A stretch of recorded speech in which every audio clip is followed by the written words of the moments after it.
YCP అధ్యక్షుడు జగన్మోహన్ రెడ్డి ప్రయాణిస్తున్న వాహనం తక్కించుకుంటూ వెళ్లడంతో మృతి చెందిన సింగయ్య కేసులో జగన్కు యావజ్జీవిత శిక్ష పడే అవకాశం ఉంది. భారత న్యాయ సంహిత 105, 49 సెక్షన్ల కింద పోలీసులు కేసు నమోదు చేశారు. 105 సెక్షన్ అంటే అత్య కిందకు రాని culpable homicide not amounting to murder అని అర్థం. ఒక వ్యక్తి చావుకు కారణమైనప్పుడు ఈ సెక్షన్ పెడతారు. ఇది నాన్ బెయిలబుల్ సెక్షన్.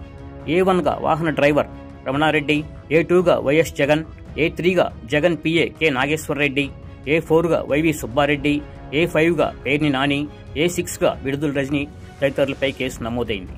నేర నిరూపణ జరిగితే ఈ సెక్షన్ కింద జీవిత ఖైదు విధించవచ్చు. అలాగే నేర తీవ్రతను బట్టి 5 నుంచి 10 సంవత్సరాల జైలు శిక్ష పడే అవకాశం ఉంది.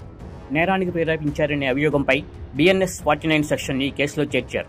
సీసీ ఫుటేజీలు, వీడియోలు, డ్రోన్ దృశ్యాలన్నింటినీ విశ్లేషించి ఇది కల్పబుల్ హోమిసైడ్ అని పోలీసులు నిర్ధారణకు వచ్చి ఈ సెక్షన్ కింద కేసు పెట్టారు.